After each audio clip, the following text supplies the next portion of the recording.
Hello, this is the Provoked Prawn, and I don't tend to do best guides, as in best headset, best keyboard, best mouse, or whatever else you can think of. And the reason for that is because I purely haven't seen everything in the world, so I don't feel like I can be in a position to say this is the best thing ever. And no matter what I say, there'll always be somebody that says, no, custom keyboards are better, or something along those lines. And so instead, every now and then, I like to do a video which is basically summarizing my favorite things and the reasons for them, and talking about a few different devices that I use on a regular basis. These are things that, despite testing other things, and sometimes things that might even be better, I still go back to the previous device. So I want to show the reasons why, talk about some of the things, the reasons I prefer them over others, and more, and just show you a handful of devices that are basically my mainstay on a daily basis. The most obvious one of which is the Shure SM7B, which you can see here, that I'll get to in a minute, that I've been using for years now, and I refuse to go to other microphones, because although I've tested some, and indeed some that are better at hardware level at noise cancellation, this is still the best microphone.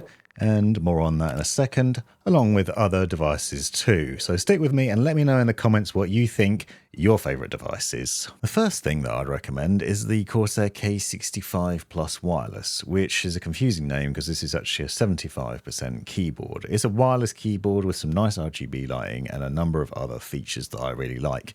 People are quick to point out in the comments that the RGB doesn't shine through the keycaps, which is something I actually missed in my review. But for the most part, this is a very nice looking keyboard with some really premium features. It has double layers of dampening foam. It also has removable switches that are hot swappable with a 5-pin option, so you can put in your own switches. But it comes pre-lubed with some Corsair switches, which are smooth, and it gives a fantastic typing experience. And that's the thing I like about it. It's very comfortable to game on. It's very comfortable to use on a daily basis. It's got great battery life. It sounds good, it feels good, and it looks good. It's also not overly priced, so it's not mega expensive. And that's definitely a benefit. Now, there are some downsides to it. It doesn't have rapid trigger or any of the really funky sort of things that you'd see on other high-end keyboards. And yes, you could maybe build a custom keyboard that was better. But I personally really like this, and I've seen quite a few keyboards over the years, and Corsair's keyboards are just getting better and better, and this is one example of that, and it is now my mainstay. My G915 TKL is kind of getting a bit problematic. I still use it, but the battery's not as good, and a couple of the keys have worn out, so this is my main keyboard now. And if you want to see the review on any of these things, check out the links in the description. But as you can hear, it's pretty magnificent.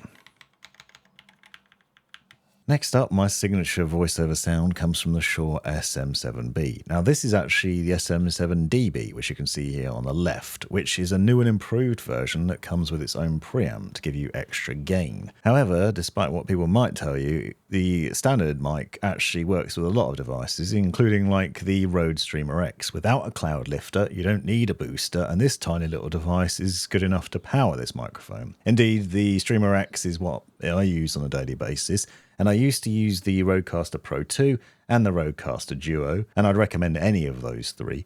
But the Streamer X is good because it's compact and yet powerful enough to power the Shure SM7B and give you a great sound out of it. This device also has HDMI, which means you can use it as a video capture source, either a console or a camera, for example, making it multi-capable. Now, both these mics sound fantastic, and I'm going to do a video soon on the SM7DB.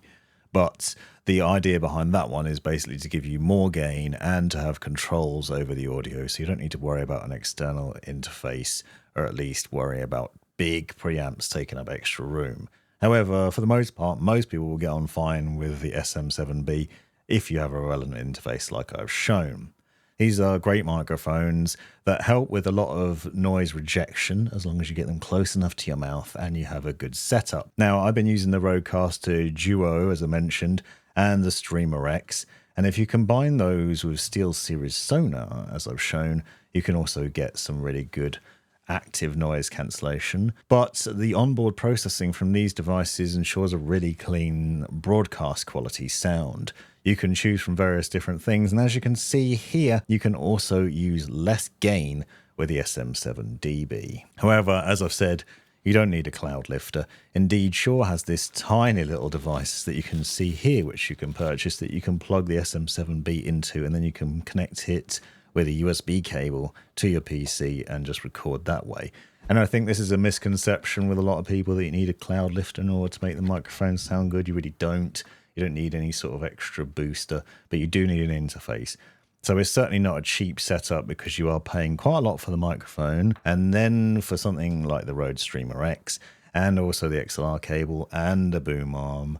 But once you do all that, you do get a much better capture quality. Now, you can get some really good USB microphones, and I've covered quite a few in the past, including the HyperX Quadcast, for example, and some with built-in noise cancellation, and I'll link to some examples in the description. But for me, this is the best microphone, still gives the best quality, and is fantastic. Something I showed off recently is an upgrade to my mouse mat setup. So these are large desk pads, which are from Technically Stable, which is a company here in the UK that has some really fantastically designed mouse mats with some really nice designs on them and good quality. They aren't cheap, but they are really nice and particularly funky. I've done a separate video on these, but I'll also link to the site in the description so you can browse and have a look, because they've got some really awesome ones, as you can see. I only bought 3 and it cost me quite a lot of money, but I do feel like they're worth it because they're very smooth, and also the print quality is pretty awesome, and you've got some really funky designs.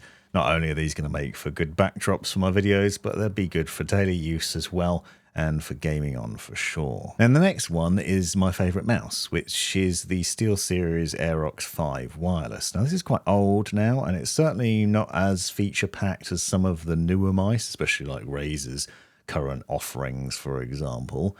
And it's maybe not even the lightest mouse out there, but I really like it because of the size and the shape of it, the ergonomic design, the way it pushes into my hand, the comfort in the hand, the feel of the mouse wheel and other things, the side buttons, which are also really nice, and the battery life and the intelligence of it. So it has RGB lighting, for example, but that RGB lighting turns off when your hand's on top of the mouse, which saves battery.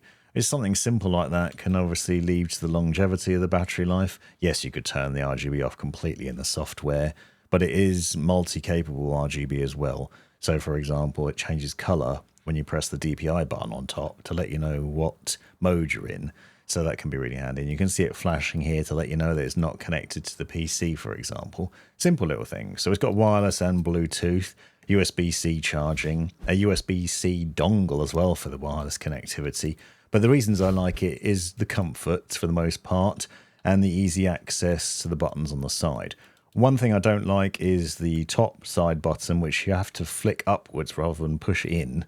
It's a very strange design there. I'm not quite sure about that. And as I said, it's not as light as other mice, so it's only 74 grams, which is actually pretty heavy in the ultra lightweight mouse category. But for me personally, this is the one I go back to when I'm not testing other mice. It's definitely a better iteration of SteelSeries mice than, say, the Aerox 3, which the side buttons on were a bit small and it was a bit low profile for me. I like a palm grip, so I like something larger that pushes into the palm nicely, and the Aerox 5 wireless is just that mouse. And you can see the way the thumb sits into the side sort of recess there as well. It's got a nice satisfying dip on it. It's got a matte finish to it as well. It doesn't seem to have got dirty over time, despite heavy use. As I said, going back to it regularly when I'm not using other mice. So it's just a really good mouse all round for the money, and for a variety of other reasons too. SteelSeries also makes my favourite headset. This is the Nova Pro wireless, which is very expensive, but for a number of reasons, it is my favourite. Now, I'm not going to say this is the best. Indeed, I said that Beyerdynamics DT770 Pro was my favourite wired headset for sound and for comfort, but the Nova Pro wireless is multi-capable and delightful in a number of ways. And the reason I like it is because I can connect it up to an XLR device and mic monitor wirelessly, which means you just have to plug a 3.5mm connection into, let's say, a Wave XLR or into the Rodecaster Duo or Rodecaster Pro 2, and then you can mic monitor wirelessly and you can control multi-audio and have that all running into the headset. The SteelSeries Nova Pro wireless is available in white now as well, which, as you saw at the beginning of the video, probably doesn't suit me. The black one might look a bit nicer, but I really like that it's available in both colours. And I also find this to be very comfortable to wear for a long time. And it's also able to connect to both Bluetooth and wireless at the same time. You also have onboard control, so you can see that you can pause, play and skip music, for example, from your phone from the Bluetooth button on the side. It has active noise cancellation, so you can block out some external sound. And more conveniently, it also has this swappable battery system where a battery is in the headset and a second battery is in the base station constantly charging. So when the battery runs low, you can easily swap those over. So this means that you've essentially got a headset that you never need to plug in. And obviously you could just replace those batteries over time if they get worn out as well. So it's not like they're built in and then when it breaks, it breaks. You can also replace the ear cushions, which I've done a separate video on showing you how to do that. But these are wicked ear cushions that you can use, for example. So you can get aftermarket ear cushions to change the look and feel of it. If you're not happy with the standard cushions, you can get these thicker, deeper ones with a slightly different design. So these are a mix of faux leather and cushioning.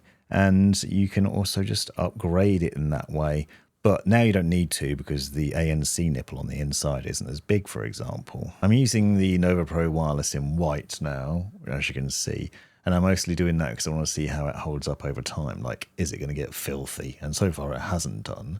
But I'm happy to report that the original black version, which is the one that I got when it first launched, is still going strong.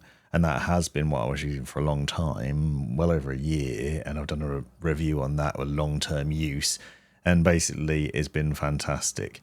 Now, there are probably better headsets out there, like the Odyssey Maxwell, which I'm going to do a review on soon, hopefully. And if you prefer wired, then the DT770 Pros are fantastic and such. But I really like this because of a variety of features that I mentioned. It's got a good bass to it and good audio range. And you can customize it a lot within the SteelSeries Sonar software, so there's various different settings in there. I also use Sonar to do multi-track audio with the Streamer X. I've gone into more depth on those things in those videos, but that basically means that I can have multiple levels of recording different audio channels for creating gameplay content, for example, on my gaming channel, which is separate, and that makes my life a lot easier. So that's the reason I like to mix these devices. And that's what I wanted to talk about, is basically why these things are good for me and why they're my best devices and my favorite devices, and why, even though I know maybe something might be a little bit better, I'd still stick with these. And that's that. And hopefully you've enjoyed this video. And if you have, don't forget to subscribe if you haven't already, and let me know in the comments what you think. And even if it's to tell me I'm wrong, because you love custom keyboards or you prefer whatever mouse, I don't mind. Other people's opinions are great. I know plenty of people have said the Maxwell's the best around, for example, so I'm happy to hear those comments as well. Thanks very much for watching.